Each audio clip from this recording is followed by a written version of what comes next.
Thank you. Those were very kind words. I would like to also thank Calvin Sharp for his continued support for a very long time now, and also Michael Scharf and Case Western Reserve's sister and the Cox Center as well. I'd also like to extend a special thanks to all of the guests who are here today. I owe all of you a great personal thanks as well for helping me in my education as I've moved forward to learn about the history of Ireland, Northern Ireland, and Great Britain. I would not be able to have done any of the work that I've done without your assistance, so I appreciate that, and I think that everybody in the audience will also benefit greatly from the discussion that you'll be having today. So I'd like to briefly introduce the gentleman who will be speaking, and then I will go through a very, very brief history of the Troubles and the Good Friday Agreement for those in the audience who may not be as familiar with the history or the background. And you're not expected at all to have any expertise in that. So first, we have Kevin Downey, who was born and grew up in Derry, Northern Ireland. It's also known as Londonderry. Beginning in 1967, Mr. Downey attended St. Columb's College, a prestigious boys' school that has produced several Nobel Prize winners, including the 1998 Nobel Peace Prize co-winner John Hume, the poet Seamus Heaney, and so on. Hume, in fact, strongly encouraged and supported Mr. Downey's work as a member of the Social Democratic and Labor Party, or SDLP, which he joined in 1973, even before graduating from St. Columb's. Mr. Downey obtained his Bachelor of Arts degree in legal science and his master's from Trinity College Dublin in 1979. He worked as a volunteer in general SDLP activities and election campaigns for many years. From 1993 to 1995, he was a member of the SDLP Central Executive. Mr. Downey acted as secretary to Pennyburn Branch in Derry, as joint election director for the Foyle constituency in the local government elections of 1993. And in the summer of 1978, he actually served as an intern at the offices of U.S. Senator Edward Kennedy and worked on his challenge to President Carter for the Democratic presidential nomination in 1980. Mr. Downey qualified as a solicitor, which here in the U.S. we know as a lawyer, in 1980 and began his legal work the next year. 2 years later, he began his own firm, and to this day, he continues to practice law in Derry. Our second speaker will be Matt Morrison, who was also born and raised in Derry, which is Northern Ireland's second largest urban center. He was raised in a two-bedroom house with his aunt, grandmother, parents, and 6 younger siblings. As was the case in the rest of Northern Ireland, only one adult per house had the right to vote. The area of Derry, where Mr. Morrison grew up, was also home to others who would become leading figures in the Irish Republican Army, or what we know commonly as the IRA, including Martin McGuinness, as well as several other non-public and top-level leaders of the Army. Like Mr. Downey, Mr. Morrison attended St. Columb's College, and I understand that they knew each other at that time. When he was just 16 years old, Matt Morrison attended a civil rights march with his father. This civil rights march came to be known later as Bloody Sunday, during which 13 unarmed protesters were shot and killed by British paratroopers. After the march, Mr. Morrison decided to join the IRA. As a university student in 1975, he was arrested and sentenced on political charges by a non-jury court, or called a diplock court. He was subjected to interrogation methods, which left him with permanent hearing loss in 1 ear. Despite his young age, while in prison, Mr. Morrison was appointed one of the highest-ranking officers in that purview, and in that capacity, he conducted meetings with British and Irish government officials at their request, as well as with top-level Loyalist paramilitaries. Upon his release in 1985, Mr. Morrison came to the U.S. and married an American citizen. In the mid-1990s, CBS television produced a documentary featuring the legal struggles that he faced living openly in the U.S. as a former IRA member. As the conflict in Northern Ireland raged on, the U.S. Immigration and Naturalization Service categorized him, as well as the roughly dozen and a half other former IRA members living in the United States, as deportable. Mr. Morrison led that group in meetings with Jerry Adams, former IRA leader and president of its political wing, Sinn Féin, during negotiations leading up to the Good Friday Agreement. That agreement conferred a unique political legal status on the former IRA members living in the U.S., one which guarded against their deportation and conferred a host of rights upon them. Since that time, the Patriot Act has complicated that political legal status.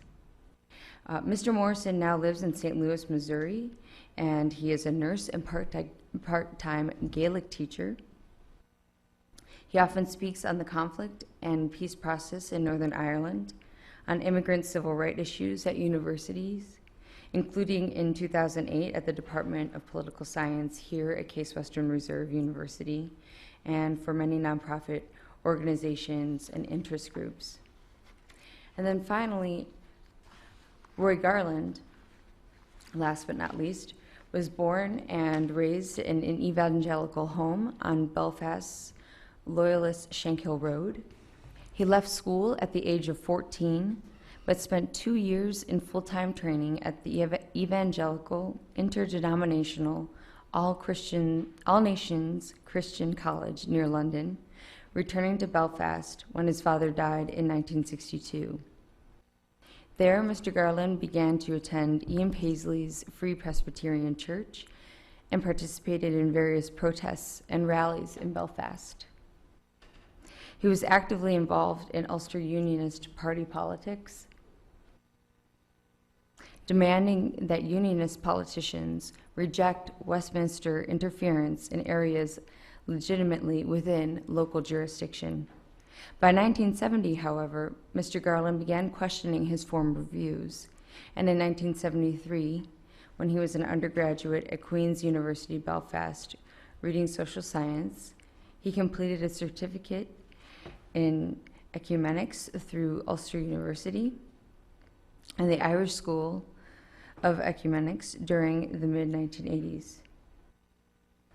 By 1991, Mr. Garland had completed a master's dissertation on the new thinking within the leadership of the modern Ulster Volunteer Force, or UVF, which was turned into a booklet by the Progressive Unionist Party for distribution among Loyalists and others wishing to understand Loyalism.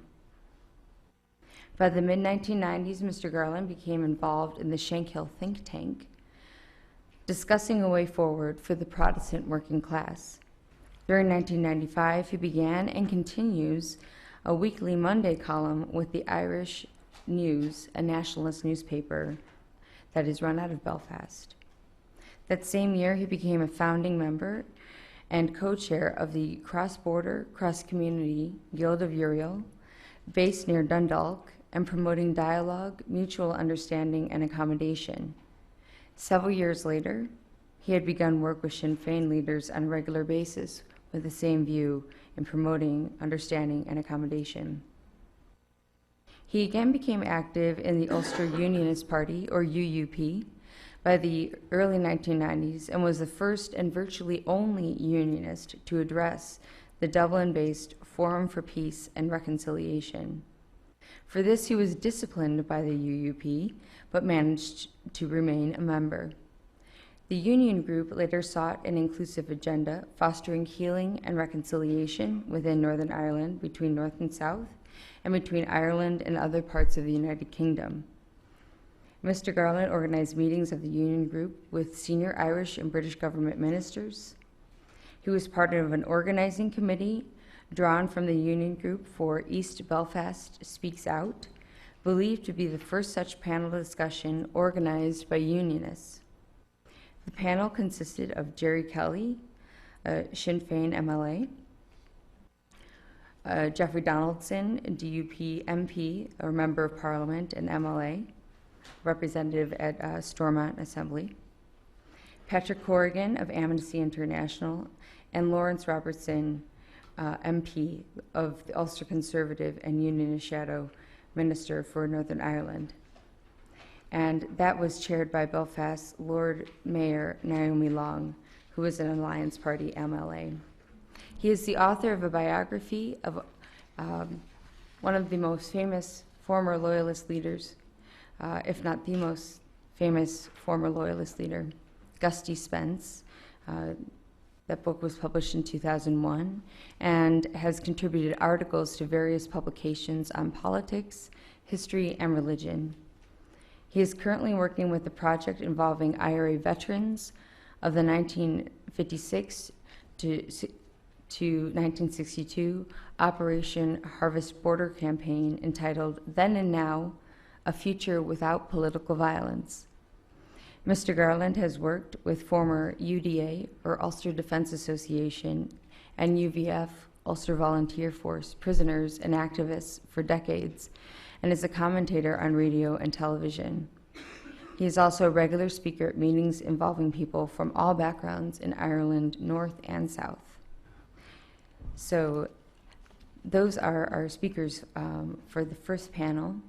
And before I turn the panel over to the speakers, I will try to very briefly go through a summary of the Troubles and the Good Friday Agreement for those in the audience who may not be as familiar with the history.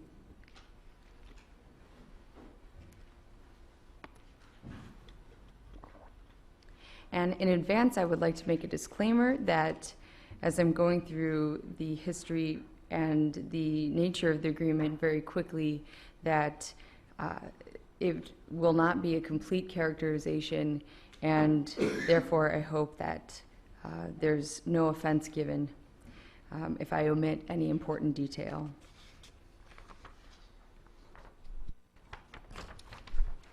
So the Troubles in Northern Ireland lasted roughly 3 decades. Most people date the conflict from roughly 1969 to 1998, the Good Friday Agreement, although there is still sectarian violence continuing in Northern Ireland.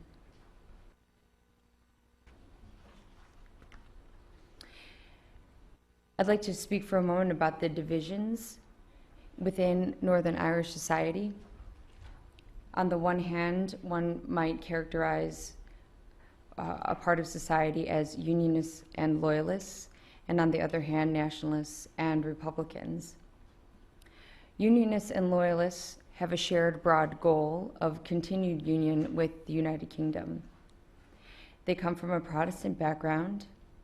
Unionists would like to maintain the union with the United Kingdom and any political power through institutional means. And Loyalists, on the other hand, were pro-state paramilitaries, and they used force to maintain union, often with government complicity or support, and there's increasing evidence of this sort of complicity, or what people call collusion. The main armed groups that were associated with Loyalism include the Ulster Defense Association, or UDA, and the Ulster Volunteer Force, or the UVF. And then the mostly Catholic element of Northern Irish society include Nationalists and Republicans, who share the broad goal of fundamental institutional reform and or self-determination, that is, an end to partition and a united Ireland. The Nationalists would like reform or self-determination through nonviolent and institutional means, and Republicans believed that force was necessary to end partition though they also eventually pursued a parallel electoral strategy. For those who are more familiar with the history of Northern Ireland and the history particularly of the Republican movement, you may be familiar with the phrase, the Armalite and the ballot box, and that was the idea of continuing an armed struggle while also pursuing an electoral strategy. The main armed group associated with the Republican movement was the Provisional Irish Republican Army, or as we commonly know it, the IRA. Very briefly, just to give you an idea of the extent of the human division and destruction during the Troubles, the total number of deaths amounted to over 3,500, which was an average about 2 deaths per week during those 30 years. And injuries in only Northern Ireland, so that excludes the Republic of Ireland, Britain, or Europe, was a figure that approached 50,000. Key figures and groups that you may hear the speakers mention today include Tony Blair and John Major, 2 former British Prime Ministers, Gerry Adams and Martin McGuinness, 2 former IRA leaders and now leaders of Sinn Féin, commonly known as the political wing of the IRA, John Hume, who was the leader of the Social Democratic and Labour Party, or SDLP, the nonviolent Irish Nationalist Party, Ian Paisley, who was head of the Free Presbyterian Church, and the DUP, Democratic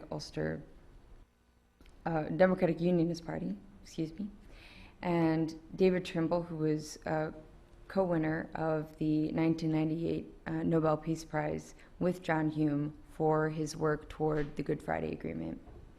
And then the 2 groups at the bottom are the Garda Síochána and the Royal Ulster Constabulary, better known as the RUC, which were the security forces or police in the Republic of Ireland and Northern Ireland, respectively.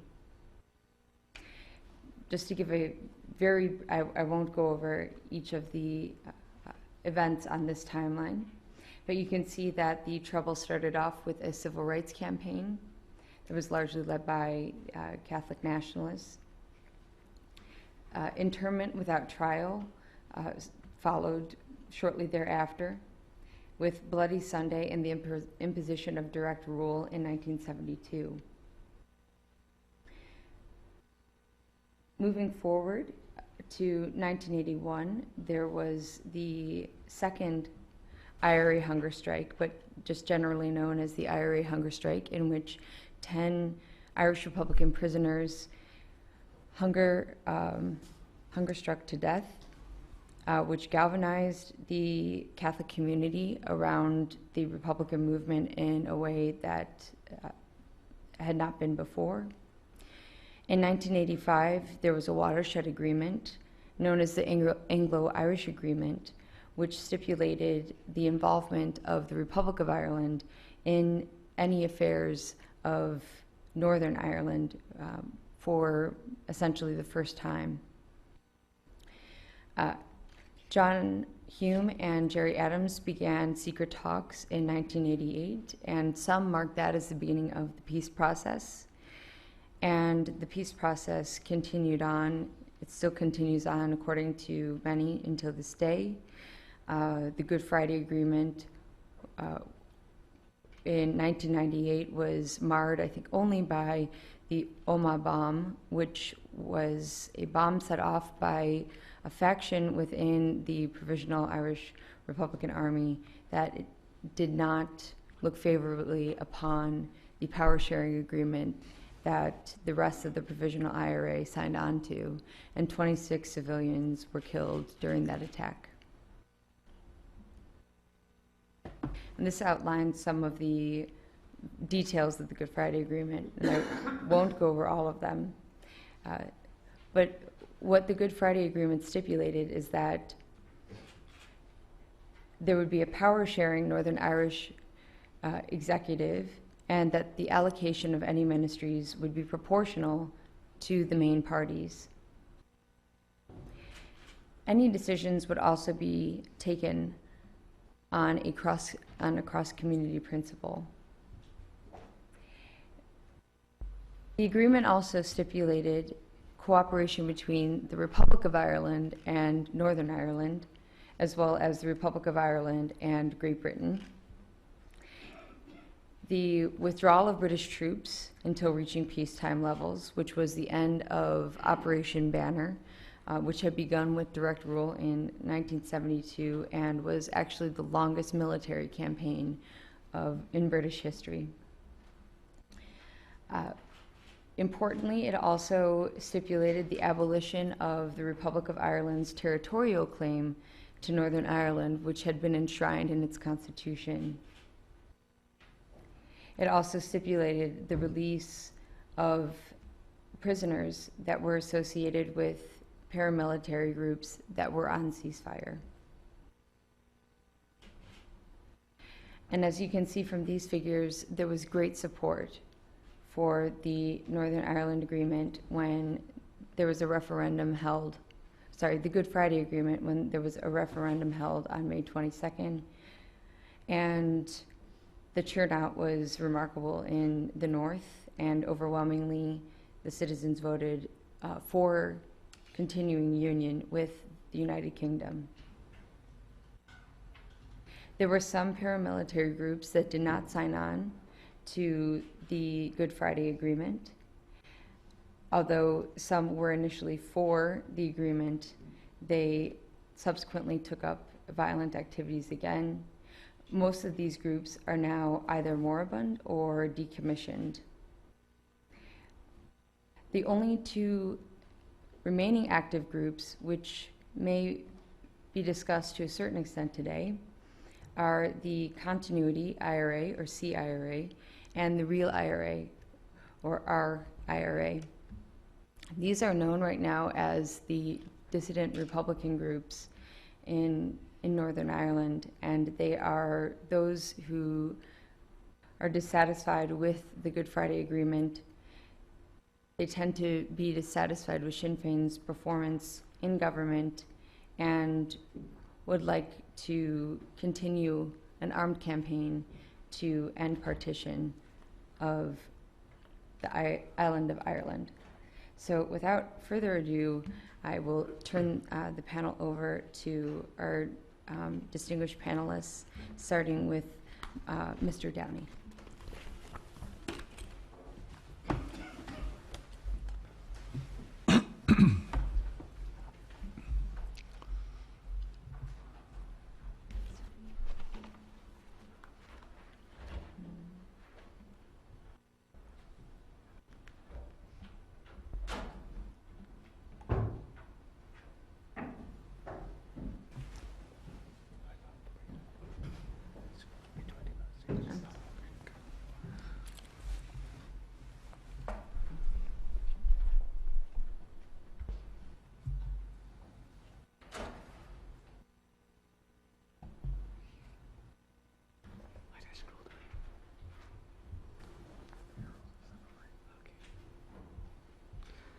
Well, thank you very much, Bonnie. And could I preface my remarks firstly by thanking the School of Law here at the University for their kind invitation for me to participate in this event, and I hope they know what they've let themselves in for.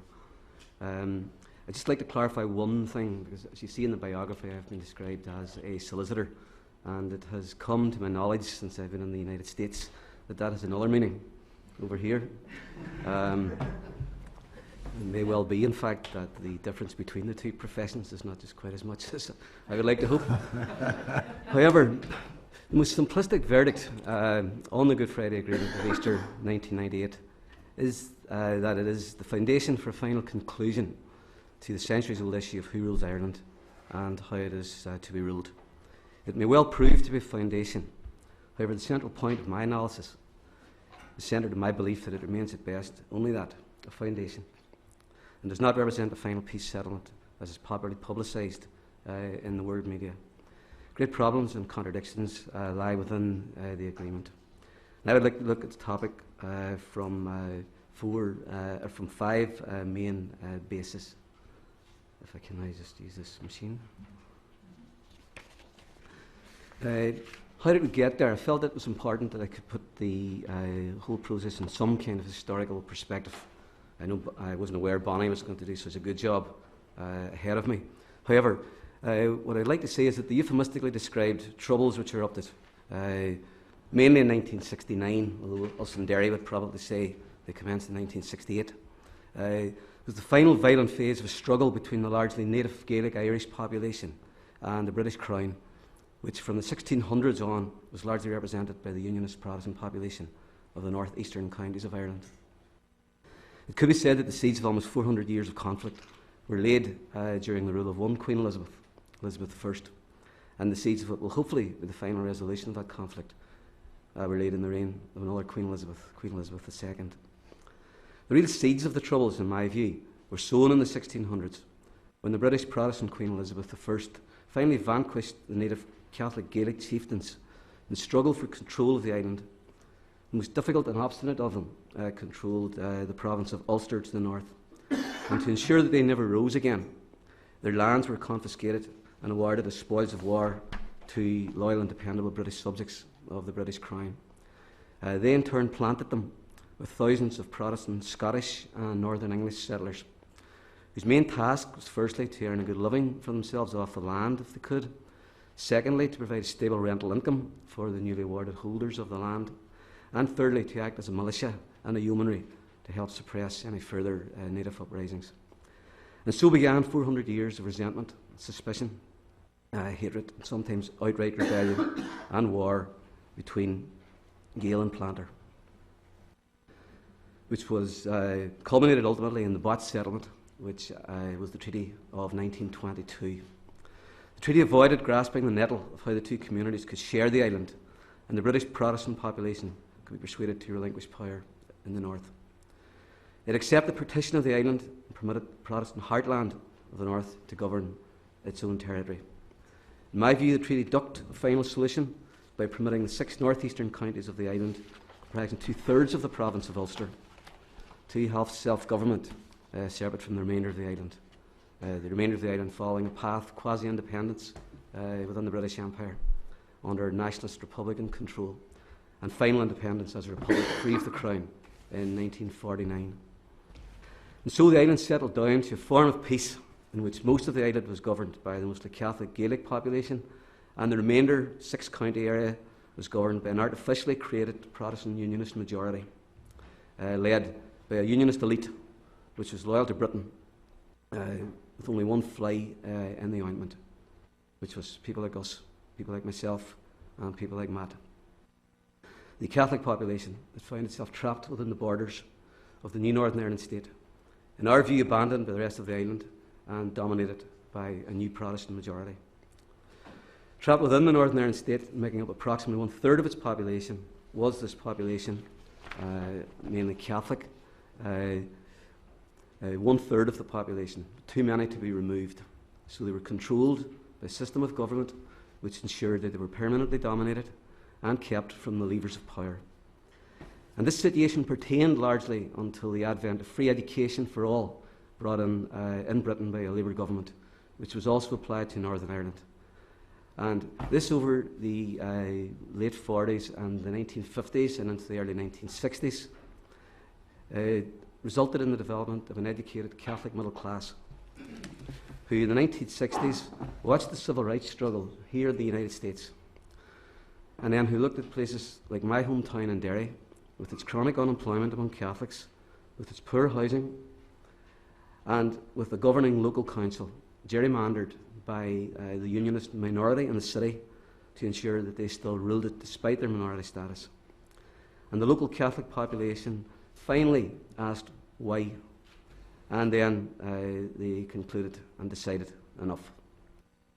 So the population took to the streets in 1968, demanding reform and equality, and the Northern Ireland Civil Rights Association was born. Now, at face value, it seems impossible to resist the logic of its demands. But in my view, the problem for the ruling Unionist elite and their dilemma was that granting equality would undermine the foundation stones of their control of Northern Ireland, which was that their control of the ordinary working class Protestant population, from whom people like Roy Garland sprang, depended upon ensuring their continued support through, one, demonising the Catholic community as disloyal, untrustworthy and lesser beings than themselves, and out to destroy them and their religion if we get the chance. And secondly, by favouring them in jobs and housing, although I think we probably came to the conclusion that they weren't just as favoured as we would have thought, looking at it from our standpoint. The problem for the elite was that if full equality was ceded to the Catholic community, the Protestant majority would ask questions of the rulers, which they could not answer. And this, combined with fear which had been inculcated into them over the 50 years of the Northern Ireland state by their elite masters, escalated to a level which the Unionist government finally could no longer control. And so, against the backdrop of violence and suppression, the Troubles commenced. And with them, the age-old issue of why things were so, and thus the re-emergence of the IRA to try and finish what had been avoided in 1922, the final removal of British rule in Ireland. What was it like growing up in Derry in those days? Well, it's sometimes hard to categorise, I think. I was 12, 13 years of age in 1968-69. I was reared throughout those years in a largely Catholic area, in fact, an almost completely Catholic area, which adjoined Cregan Estate on the one side and the Bog side on the other, which became the two heartlands of the Provisionals in Derry. And partly in a city centre street where my father had a menswear shop, and we lived above the shop for a period of time. And the street had its back to the famous and historic Derry walls, and its face down towards the Bog side. I would regard my childhood as a happy childhood. When you're growing up and just getting on with life, you're not aware of discrimination or deprivation. And as I say, our area was almost exclusively Catholic, and so the Protestant population did not really impinge on our lives to any extent as children. Now, the start of the Troubles really occurred as I was entering my teens. But I have to say my memories, perversely, were probably quite good at the start. Because in those early days, we didn't really know very much about the whole political or historical background. All we knew was that what was happening in the streets was fun, and it was exciting. It was real life cowboys and Indians, or war games to us, with the difference that it quite often had the imprimatur of the adults, and also it was covered with the TV cameras. And we would quite often participate on events in the street and then rush home to see if we could see ourselves on television. So in some ways, the early rioting years were probably quite recreational and pure adrenaline at our young age. However, for Derry particularly, and for the whole country, all that changed utterly in January of 1972 with Bloody Sunday.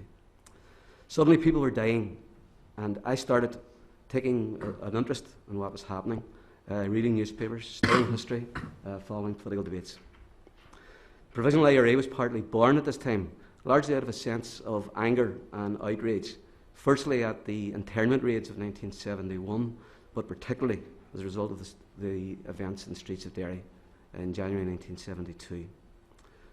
The main political representatives of the civil rights movement had formed a political party called the SDLP, the Social Democratic and Labour Party, which advocated Irish unity, but peacefully and with the consent of the majority of people. It advocated equal, peaceful coexistence between the communities, power shared between them. It, in essence, advocated the core principle of what became the Good Friday Agreement. And the short-lived Sunningdale settlement of 1974, which tried to encapsulate those principles, collapsed within a few months in the teeth of an all-out Loyalist general strike. Now, at this stage, I was becoming quite politically aware. So, as you've heard, Matt joined the IRA. Why did I not join it? I would always advocate that was probably down to 10% principle and 90% cowardice. More out of fear of my father finding out than any fear of the police or the army. I would probably have to concede, if I can also take the fifth on it as well, that I did participate in some low-level rioting activities back in the early days, and I learned how to make petrol bombs. But as I progressed to the later stages of what you would call a high school education here in the States, and particularly studied history and literature, I concluded that armed rebellion was doomed to failure, that rational political persuasion offered the only way forward, and so I joined the SDLP. Now, some of my generation, like Matt, reached a different conclusion and took a different path. But unlike many older members of the SDLP, I had an instinctive understanding with many of my contemporaries who joined the IRA, because I knew a lot of them, and I knew why they had joined, and I knew that they held their views sincerely, even if I disagreed with them. Because I also had witnessed what they had witnessed, and felt the same rage. I encountered them often on the streets during the many election campaigns that took place in the next 20 years, and sometimes those jousts could become almost akin to sport. But as the 1980s progressed, I got married and I started a business career, and the troubles settled down, if this doesn't sound perverse, they settled down to being frequently, not sometimes only background noise. They settled down to become a way of life. They were a bit like a dull ache in a tooth. At times you were acutely aware of the pain, and at other times you almost ceased to even notice it as you get on with your own normal business of living, loving, making a few dollars to support a family and pay a mortgage. To a great extent, the abnormal for us became the normal. And so the decades passed, and 25 years of low-intensity war with occasional savage highlights from the mid-1970s to the build-up through the mid-1990s to what became the Good Friday Agreement. I worked as a political activist for the SDLP. I tramped the streets, distributed literature, I helped collect funds, and I participated in election campaigns. And for a period of that time, as Bonnie said, I worked in a more structured position as an election director and as a member of the party's central executive. But I have to say I was never really tempted to political representation. I preferred working in the background and contributing to events, and letting other people take the credit if they were successful, and having to take the brickbats if they weren't. Because to a certain extent, I would have considered power without responsibility. So, how did we get here to the Good Friday Agreement itself? Well, I want to say something about it. The basic framework of the agreement represented the culmination of efforts of nationalist groups, and in particular I would say, and I suppose I would, the SDLP, to move the island towards a settlement which recognised the legitimacy of the aspirations of both communities in the north, which permitted both communities to continue to pursue their aspirations either towards continued union with Great Britain or towards the development of an all-Ireland state with no direct political governance from Britain. And in the meantime, set up an administration in Northern Ireland based on the sharing of power between the two communities for an indefinite period, which removed coercion by one community upon the other to accept their view, and took the gun out of Irish politics, which set up structures to govern relationships between North and South, as well as within the 6 counties, and between Britain and Ireland. And finally, which sought the endorsement and mandate for this approach from all the people of Ireland. The circumstances had arisen on all sides, or were engineered, particularly through the efforts of the Anglo-Irish Secretariat set up under the Anglo-Irish Agreement, which Bonnie mentioned, which laid the groundwork for an agreement becoming possible. The official Unionist Party, reluctantly in my view, were persuaded, and later the DUP, the Democratic Unionist Party, acquiesced to the acceptance of power sharing as a principle. Because the Unionists wanted the return of self-government and local control of political power. But their insistence on the principle of majority rule, which they clung to right through the Troubles, had proved a futile policy which they recognised the British would never ever permit again, because of how they'd run Northern Ireland in the 50 years that the state existed. Sinn Féin and the IRA, they were eventually persuaded to pursue their goals by peaceful and non-violent means, and to accept constitutional change on the basis of persuasion of the majority of the community. How did they come to that? Well, my view is they'd fought a war for 25 years, which the leadership eventually recognised that they could not win and could no longer sustain indefinitely. Some kind of way out of conflict had to be found. a kind of peace with honour. They had recognised from the time of the hunger strikes at the start of the 1980s that Sinn Féin had a political support which could be more usefully employed than indefinite war. The British, for their part, well, they realised they couldn't defeat the IRA either, although they could sustain indefinitely. However, the conflict was destabilising in Britain at times, and it was frequently an embarrassment abroad, and particularly right here in the United States.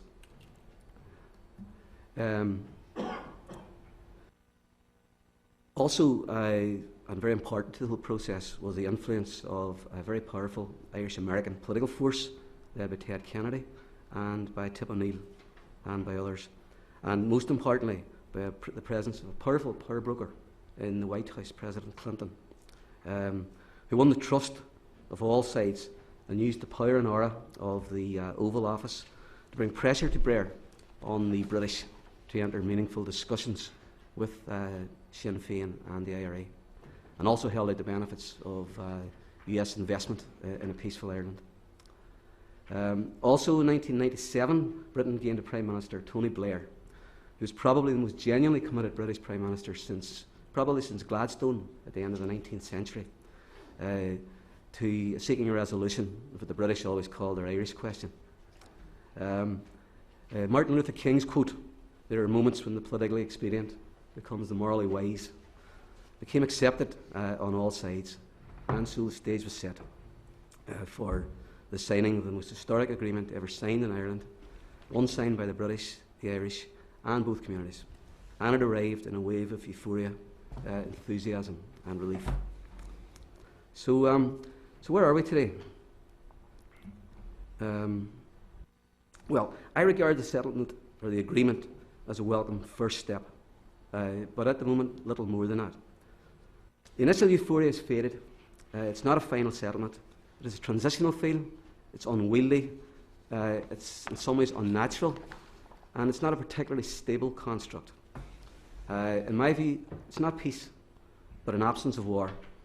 Although in Derry in the last few weeks, we don't even have that, as the dissident Republicans have exploded 2 car bombs within the last couple of months.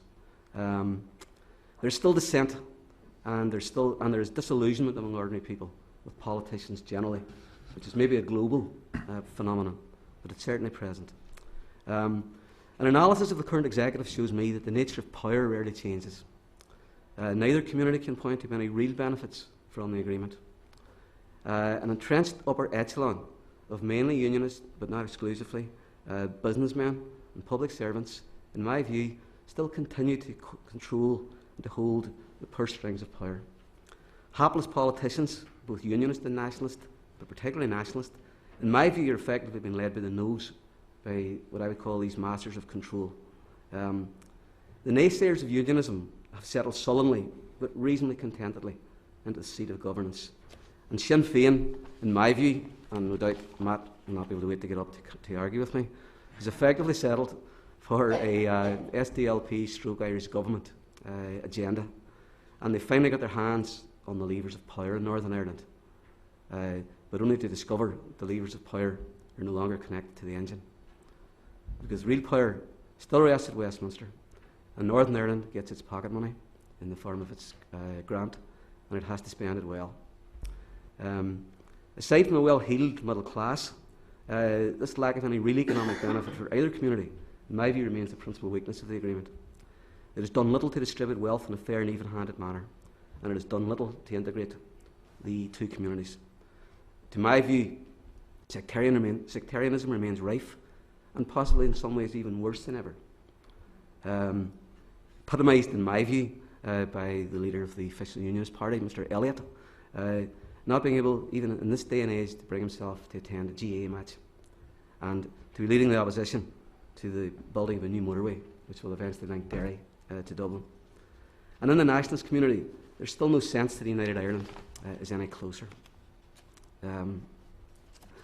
So the lessons, which is in some way what this symposium is all about, well, if you can distill any principles out of our experience, I think we can summarise them in what I would call in 7 main points. Number 1, both sides, I think, have to fight to a realisation that they cannot win outright. Both sides must have a leadership at that time that can control its rank and file, and which can take political risks and have the courage to be unpopular. The agreement also set down what I consider a very important principle, which is that preconditions and the forcing of one side or the other into commitments in advance should be avoided at all costs. And I hope that Senator Mitchell is telling that to the Israelis in their views of Hamas at the moment. The agreement established a principle that nothing is agreed until everything is agreed. And in my view, that provided a flexibility for compromise, because as the complex negotiations unfolded, it avoided a perception on either side that one side was winning more than the other. The other vitally important issue was that the ordinary people's consent simply has to be attained. It's no good for the parties to reach an agreement. And one of the benefits of the Good Friday Agreement was that it put the whole agreement to a referendum, which gave it a legitimacy. Then, as I already touched on, the ordinary people must feel that they're benefiting from the agreement. A financial investment, in my view, in any settlement is absolutely essential. Because at the end of the day, most disputes are all about money and they're all about power. And 7, I think, which is maybe a more sort of a psychological or philosophical view, all sides, in my view, have to be ready for that sense of deflation that inevitably will set in after the initial wave of euphoria and bombast has passed. Because no settlement is ever perfect. It will always require support and encouragement. It must always be backed up by an economic process that benefits ordinary people and not an elite few. It has to be fair, but more importantly, it has to be seen to be fair. Every side must be prepared to be disappointed that they did not get a lot of what they wanted. They must be prepared to look at the other guy's face and see it looking pretty sullen and dissatisfied, and take comfort from that in some ways, and take some satisfaction from what they themselves have gained on their side. So, in conclusion, ladies and gentlemen, in our peace process, I feel that the 6th of those conditions is still not adequately present, and the 7th one, I think, may not be properly balanced as yet between the two northern communities. The British and Irish governments, in my view, are happy because they can now relegate us to the back of their minds and get on with the larger problems that confront them. The reality of our settlement, in some ways, this is maybe coming now home to a realisation for the likes of me, and hopefully for people like Matt and his associates, is that the people that we want to unite with in the South, by and large, I think, don't really care less if they ever saw us again. And the people with whom we remain tied and ruled by would probably be happily rid of us at this stage if they thought that they could, now that the strategic value of Ireland in this new globalised world has ended. So, to sum up, if this agreement has not yet achieved real peace, real and lasting peace, it at least has brought about a relative absence of war. And I would, to use that great legal phrase, respectfully submit that that is a good start. Thank you.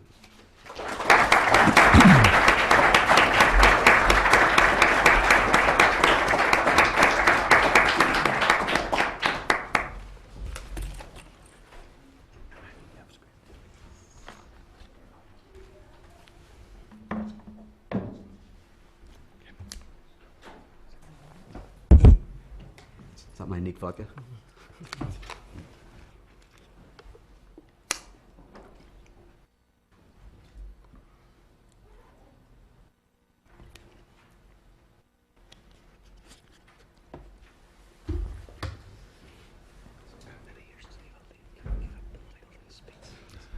This photograph is not put up to scare you, but actually will become pertinent at the end of my presentation. So you can bear looking at it. I'll come back to it later.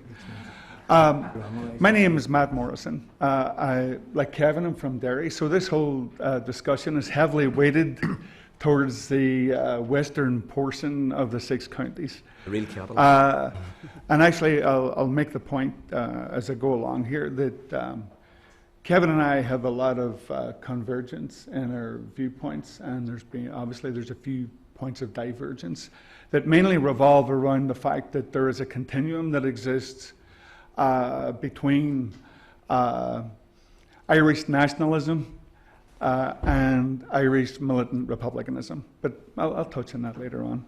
Let me begin here by thanking Case Western for inviting us here, because I really am committed to the idea and to the grandiose notion that discourse at a whole variety of levels promotes understanding, and that understanding promotes solutions, not just for the north of Ireland, but for perhaps provides template for areas of conflict elsewhere in the world.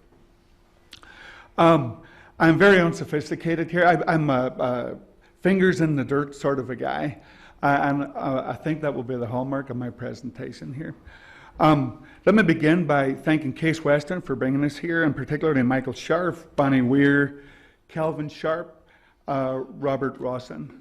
And of course, I have to acknowledge the real power behind the throne, Nancy Pratt, who did so much organizing in and around this issue here, and it would be a travesty not to acknowledge that. Thank you, Nancy.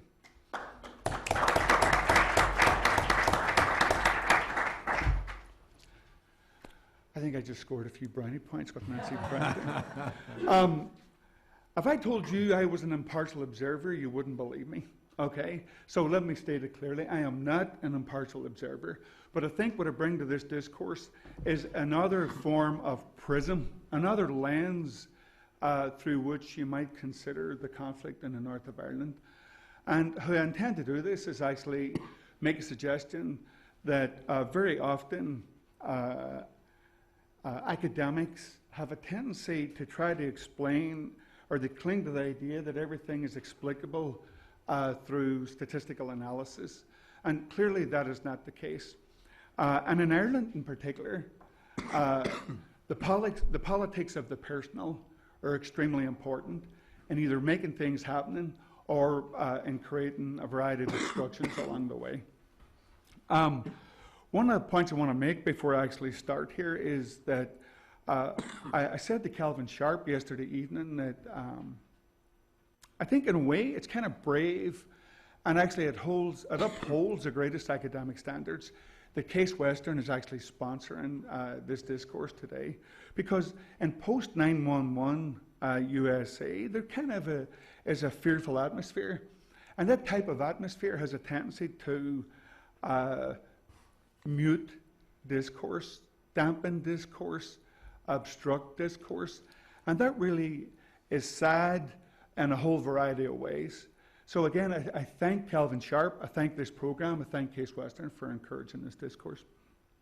My late father-in-law, Jim Broderick, was a Marine forward observer in World War II in the Pacific Theater. He was in Guadalcanal, Iwo Jima, Peleliu, and to put it mildly, he saw a lot of death and destruction, saw a lot of ugliness.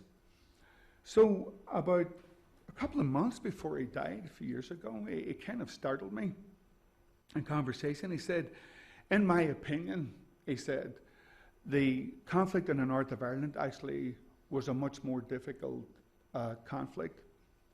And I was puzzled because by scale, the conflict was infinitesimally small compared to the grand slaughter that occurred in the Pacific Theater of War.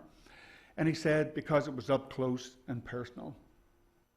It occurred between neighbors, between friends, and in a way that made it a lot more difficult. And it made the conflict actually in many ways a lot more bitter.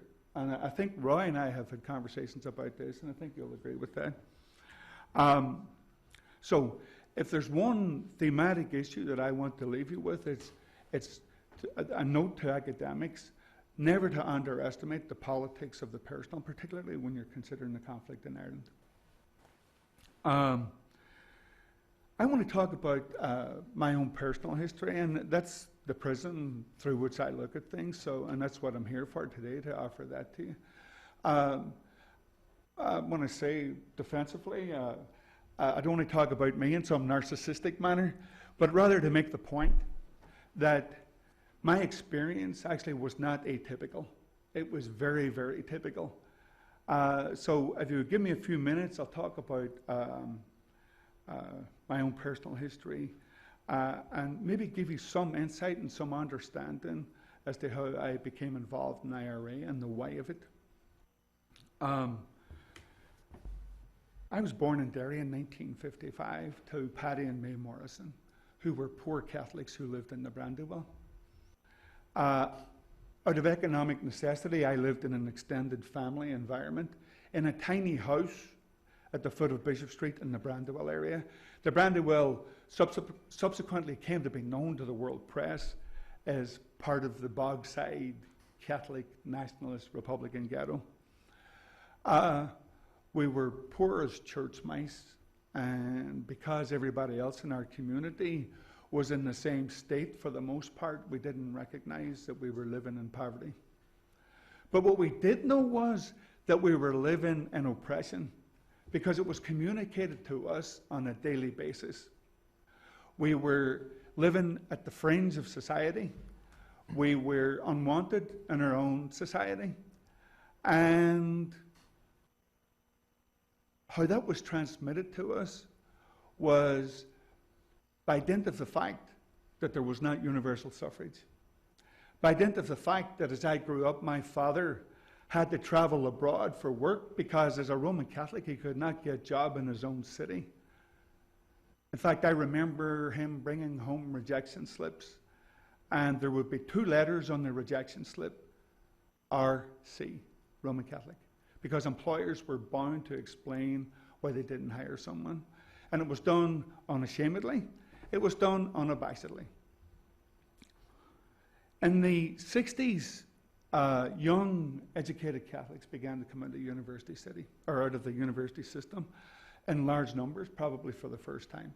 And they were very, as I've said in multiple cases before, they were very disinclined to accept the role of second-class citizen. And what they did was they looked around for a template, for a model in which they could create a campaign for equality. And actually where they looked was across the Atlantic Ocean to the United States of America, and they looked to the campaign of Dr. Martin Luther King and other civil rights reformers here in the United States of America. We stole the general theme, and in the small detail, we even stole your songs, okay?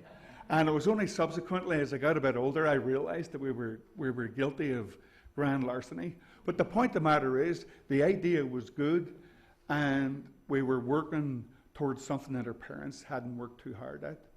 We were not going to be passive. We were going to go on the streets, and we were going to demand our civil rights.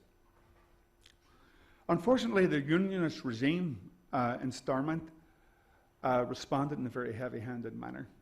And rather naively, I'll make this point, we failed to understand one very essential point. And what we failed to understand was, and Kevin touched on this earlier, was that a regime that was founded and operated on discrimination and depended on discrimination for survival and to perpetuate its own existence was really incapable of reform. Got that? We failed to miss that major point. And in that regard, we were collectively naive. Of course, we kept marching, and of course, we kept getting beat off the streets. And we didn't really learn our lesson maybe the way we should have. And then came along Bloody Sunday, January 30th, 1972. When, as Bonnie pointed out, as a 16-year-old, I attended a civil rights march. And British Army paratroopers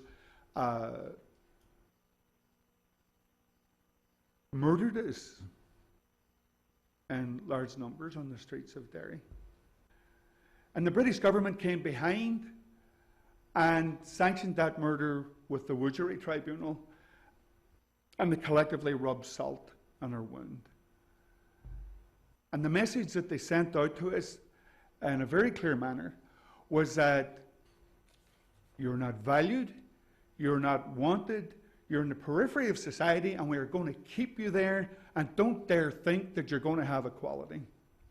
Now, this is where I diverge from Kevin and the SDLP. It was at that point I decided that the only way that we were going to get equality was by dismantling what I perceived as the British colonial apparatus in the north of Ireland. And the only way I could see that happening at that point was to join the IRA, to take up arms. Now remember, prior to 1969, the IRA was virtually a moribund organisation and it didn't exist. But when we were attacked by Loyalist mobs, B-men, RUC, we had no way of defending ourselves. We were throwing stones and throwing Molotov cocktails at forces that were heavily armed, if not particularly well armed. So there was a very fundamental and very basic rationale. A, defence, and B, that somehow or other we would be able to force the British colonial apparatus to fold up its tents and head back to London. As a consequence of my involvement with the IRA, I wound up actually spending 10 years in a British prison. And you may be interested to know that the last time I saw this man was when he came to visit me in Lancash in 1978. I haven't seen him since then. So on a personal note, I just got to tell you how wonderful it is to be here in Cleveland and to actually make Kevin's acquaintance again. And the point I'm going to make again is, this is another illustration of the politics of the personal. Philosophically, I was at odds with this man. Politically, I was at odds with this man, but the bottom line is, the politics of the personal kicked in, and he came to see me as his friend. And that's stuff that has been lost and missed in its entirety along the way by people who have come to review, analyse, and come up with some explanation for the conflict. So I was in Lancash, in the cages of Lancash as a political prisoner with special category status when the hunger strike occurred. And I lost a particularly good friend of mine, a man that I grew up with, who actually briefly attended St. Columns as well, Patsy O'Hara. I was not a member of the Provisional IRA. He actually was associated with the Irish National Liberation Army. And to put it mildly, the effect of the hunger strike was, I can't even put words on it on a personal level, but on a political level, what it did was it internationalized the struggle again in the north of Ireland and actually provided the opportunity for an alternative vehicle for the Republican movement in the north of Ireland to make its voice heard. Bobby Sands, prior to his death and hunger strike, was elected to the British Parliament as a member for South Tyrone and Fermanagh. And the message that came out of that was clear and simple. It was that what the British propagandists had been saying all along, that the IRA were a bunch of mindless terrorists and psychopaths, that they had no base of support in the community, was shown for the lie that it actually was. Now, again, I want to remind you, how am I for time, Bunny?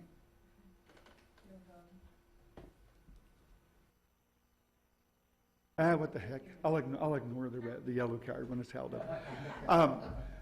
But what it did was, it exposed that for the lie it is. And actually, again, what it does is, it shows up the politics of the personal. And I'll state this real simply.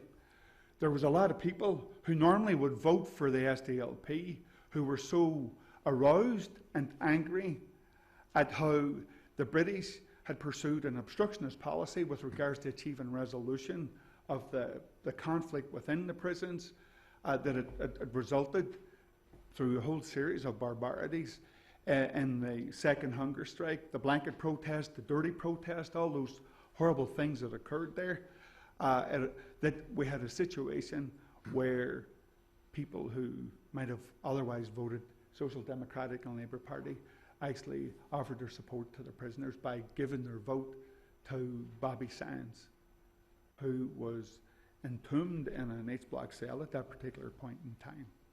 Margaret Thatcher stonewalled on the issue, and the 10 men died in hunger strike, tragically. And dare I say it, they died in many ways unnecessarily. So, getting back to narcissistic me again here, I was released from Long Cash in 1985. Prior to my release, as a senior prisoner in the cages, I had the opportunity I'm very glad for, to have discourse with leaders of Loyalist paramilitary groups. Actually, one of the connections between Roy and I is that I met a friend of his, Billy Mitchell, and had multiple conversations with him. And on a personal level and on a political level, I came to understand in a very real sense that Billy Mitchell was not only a smart guy, not only someone that was had given a lot of thought to the nature of the conflict, and was very articulate on behalf of his own people in the Loyalist community, but actually was anxious and was eager to get the grips with the Republican movement and various other entities to achieve some sort of a solution. I believe that one of the main blocks to what subsequently became the Good Friday Agreement, or Good Friday Accord, was the fact that the British were playing a double game. And I guess you could say the IRA and the Republican movement, to a certain extent, was playing a double game. You know, Bonnie referred to the Armalite in one hand and the ballot box in the other. Well, the British played a similar game. They were still portraying the Republican movement as a bunch of terrorists.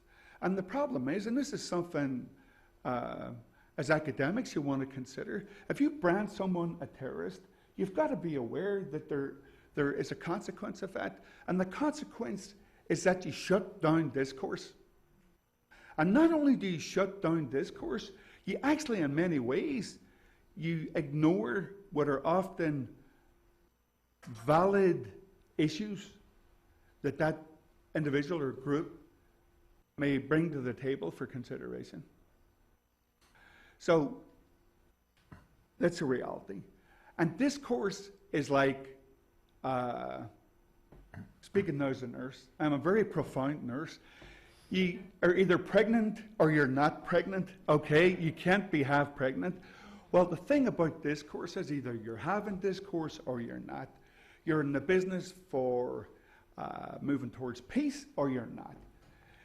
And similarly, with the Unionist regime in the north of Ireland, a regime is either repressive or it's transparently democratic.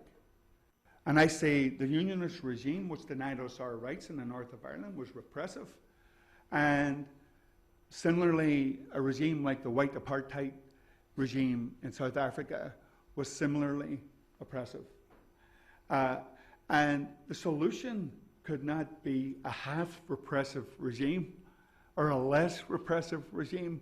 The solution has to be a transparent and democratic society. And it makes me pause briefly and remind you that in post 9/11 United States of America, it's really critical that you remember that, because I think the most precious thing that you have is your Constitution. And if you compromise your Constitution in the so-called fight against terrorism, the main victims are going to be the citizenry of the United States of America and not the so-called terrorists that you're pursuing. But that's a brief aside. So let me just make a few points by way of wrapping up my presentation. One, Good Friday Agreement actually is a gateway. And anybody that looks at it realizes that. And it makes the point that in many ways, Maintaining the peace dissipates as much energy of a different type maybe a more positive, more constructive energy than conflict. But the problem with the peace is that things become grayer, the battle lines become blurry, and things can get really difficult. And political infighting can become more and more bitter. And when I infighting, I mean infighting on one side or the other. That's the first thing. On a personal note, the Good Friday Agreement yielded a very positive benefit for me personally, in that I was fighting deportation. And at the instruction of President Clinton and Secretary of State Madeleine Albright, my deportation and the deportation of several other former Irish prisoners here in the United States was put on hold. Had it not been for that, I would have been doing this presentation by Skype from Derry rather than standing in front of you. One of the points I'm going to make is whether you agree or disagree with IRA, it's really irrelevant. The point I would make is that had the IRA not pushed the envelope, and here's a point for your consideration, had the IRA not pushed the envelope militarily, had Sinn Féin not pushed the envelope politically, the question has to be asked, would the British have come to the table? Would the Unionists have given any meaningful consideration to the idea of effecting any form of resolution? And I ask that as a question, and try to give that some thought when you get a chance. The other thing I'm going to say is this, and Calvin Sharp probably knows better than anybody else right now what I mean by this. When you render someone voiceless, you are going to frustrate them. When you marginalize them, you deny them hope.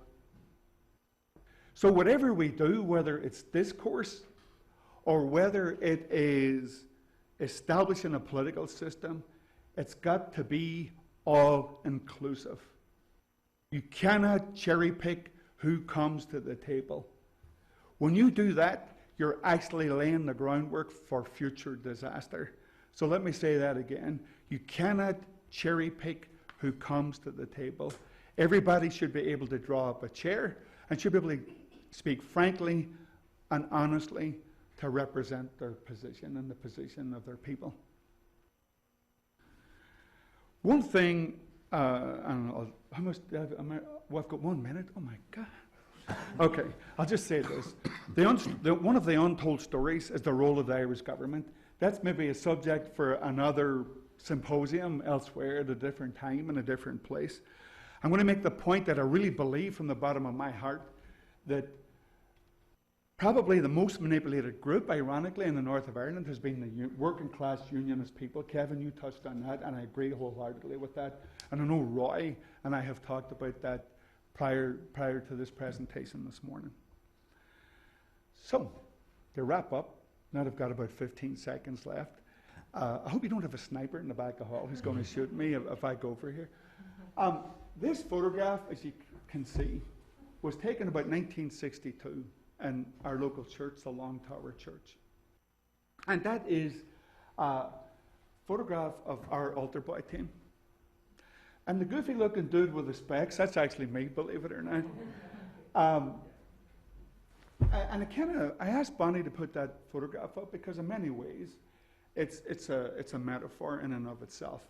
And actually, it supports a very fundamental question. And here's the question. Oh, and by the way, I'll make the point. Who is missing from that photograph is Raymond McCartney, who's now an elected member of Parliament, and who actually was on the first hunger strike in Long Cash. He was a member of my altar boy team also. The question I want to ask is this. What set of circumstances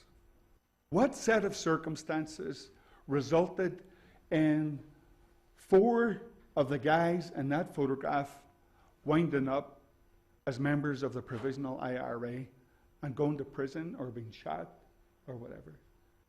And I don't ask that question lightly. I don't ask it, tongue-in-cheek or jokingly.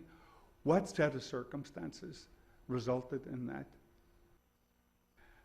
And I suggest to you that the answer is the exclusion total in its form of our people from the political and economic life of the north of Ireland.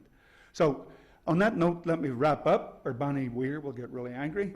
And thank you, each and every one of you, for coming here this morning and for giving me your ear. Thank you.